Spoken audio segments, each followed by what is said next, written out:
Mabuhay mga mahal kong kababayan. Hayaan niyo po ako makapagpasalamat sa inyo sapagkat kahit na napakainit dito sa ang init, pero nandyan po kayo. Gusto ko sana wala din ako sa lilim, pero paano ba ito? Pasensya na muna kayo. Kung dito naman ako, hindi nyo ako makikita. Alam nyo po, itong mga ganitong pagtitipon, I love you too, ma'am. I love you. Totoo po yan. Galing po yan sa puso ko. I love you too, pare. Alam nyo, gusto ko pong malaman ninyo na katakot-takot ang pagbabatikos sa akin. Sinasabi nila lagi na si Pangulong Rodrigo Roa Duterte, siya lang daw ang pinagsisilbihan ko, hindi ang taong bayan. Alam nyo, yung mga ganong patutsada, pagka pinakikinggan ko, parang mga mangmang yung nagsasabi niyan. Sa loob ho ng ilang taon, kailan nyo ba naramdaman na nagkaroon ng pagbabago sa Pilipinas?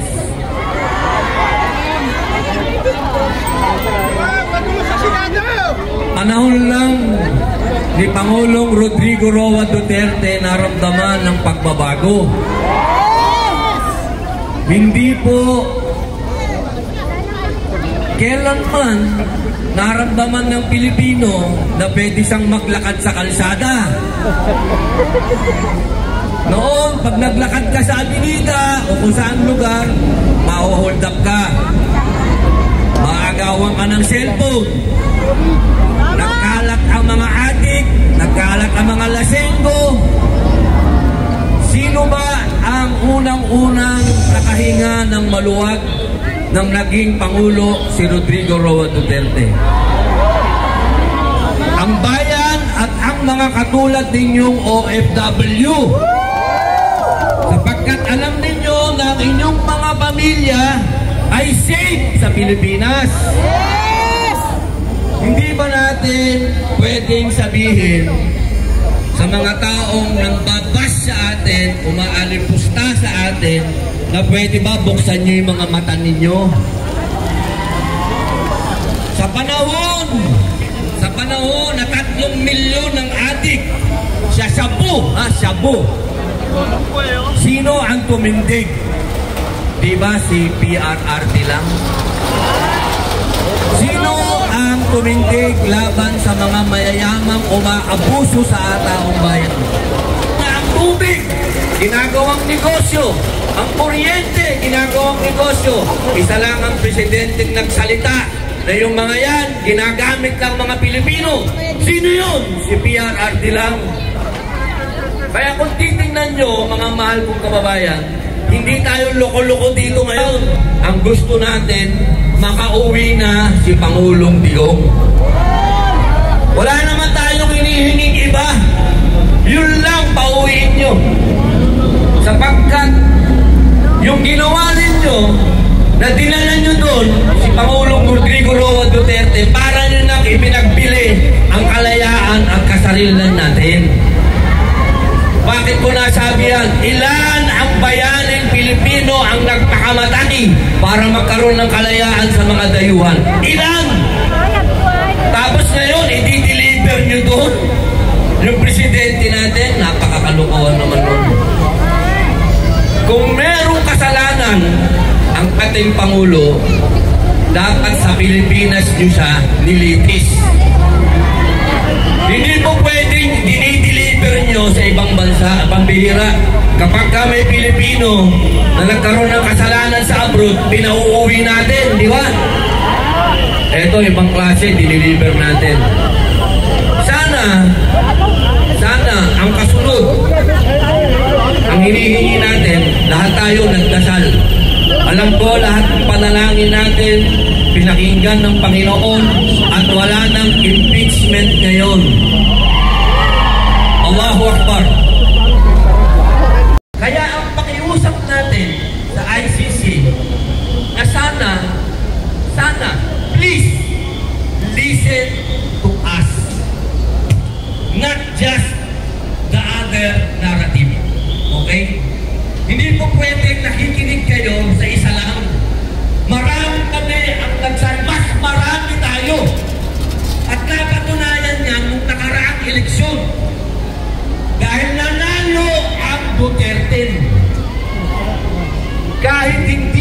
masyadong mga kilala, sila ay natalo.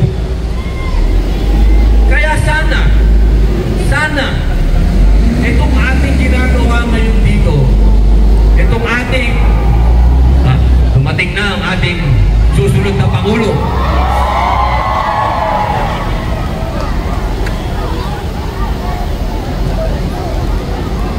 Ladies and gentlemen, the arrival of our Vice President of the Philippines, Madam Vicky Sara Duterte! Duterte! Duterte! Duterte!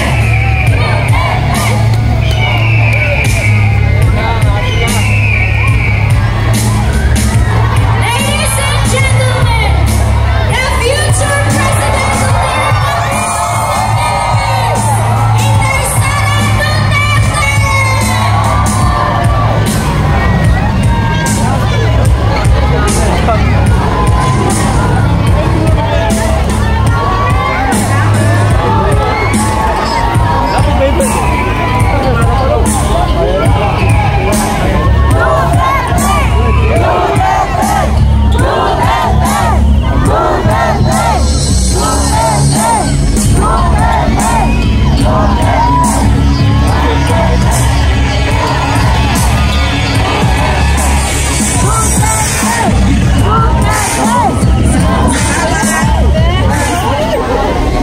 Maraming salamat mga kababayan. Assalamualaikum warahmatullahi wabarakatuh. Madayaw, umayon, hapon, kaninyong tanan. Magandang hapon sa inyong lahat. Basta Pilipina, wapa gina. Sabi ko, basta Pilipina, maganda talaga yan. Bakit? Nakailang Miss Universe tayo. 4, diba? Ang dami nating Miss Universe na winners. Ibig sabihin, kilala tayo sa buong mundo bilang magaganda magaganda ang babae. Ang mga lalaki kaya?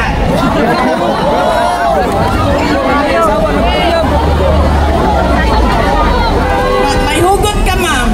Kasi pangit talaga ang mga lalaking Pilipino.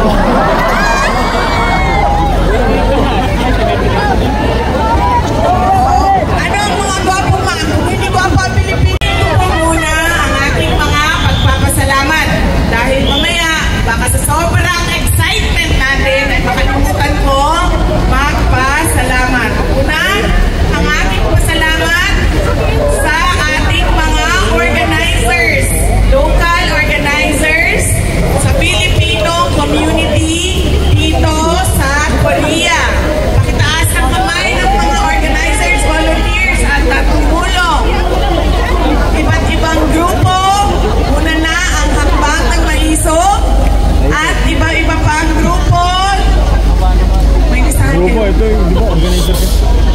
Na nagtulong-tulong at hirap, pagod, pawis nila ang kanilang inilaan para mabuo ang ating programa Bisdak Daegu, Bisdak Sol, New Philcor, Butchon Community, Hiewa Vendors, DDS Supporters Seoul, DDS Supporters Leaders Gwangju, Japan. Saan kayo? Japan Maiso, nandito? Patriotic New York, dito din. At UFG at PDP. Maraming salamat sa inyong lahat. Ang susunod na pagpapasalamat ko ay mula sa akin para sa inyong lahat.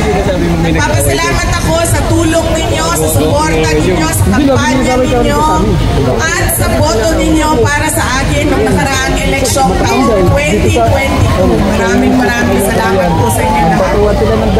Ang plano ni dating Pangulong Rodrigo Duterte sa Korte.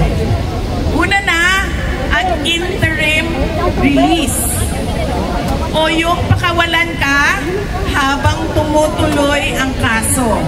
Marami sa inyo kilala yon bilang tawag na bail. Pero sa ICC o sa Rome Statute, walang bail ang isang accused. Meron lang siyang interim release ang tawag. Paano ka ba mabigyan ng interim release? Unang-una, kailangan umattend ka ng hearing ng trial kapag sinabi ng korte na kailangan mo pumunta doon sa korte. At kaya yon gawin ni dating Pangulong Rodrigo Duterte. Dahil hindi naman siya lalayas. Paulit-ulit niyang sinabi, sumama na nga ako, pinadala ko na, tinulak niyo na ako sa airplane, dinala niyo na ako ng eroplano ninyo dito. Wala akong intensyon na lumayas. Nasa Hong Kong na ako. ICC, kapag hinanap niyo yan, alam niyo kung saan hahanapin yan. Nandun lang yan. Sa Davao City. Hindi yan lalayas. Pangalawa, sinasabi doon, dapat hindi niya i-obstruct ang investigasyon o ang trial proceedings. Ang tagal na ng investigasyon, paulit-ulit sa sinasabi nilang mga krimen. 2012, hindi pa Pangulo, si Tatay Digong, pumunta na. Si Justice Secretary De Lima, nag-imbestiga siya doon. Walang kapangyarihan si dating Pangulong Duterte noon. Tumuloy-tuloy ang investigasyon. Wala siyang sinabi na itigil nyo yan, bawal yan, huwag kayo pumasok dito. Walang ganyan na nangyari. Ibig sabihin, para sa kanya, ituloy nyo lang. Noong siya ay Pangulo, nag-file ng kaso sa ICC si Senator Trillanes. Alam na ni dating Pangulong Duterte kung sino ang mga witnesses. Hindi naman tinago yun sa atin lahat, di ba? Paulit-ulit ang investigasyon ni at mag-swimming ka na lang dyan kasi ganyan talaga. May bagyo, may baha. So bakit? Kung ganyan talaga, may bagyo, may baha, yung normal na yan at ganyan na talaga yan, bakit ang daming flood control projects?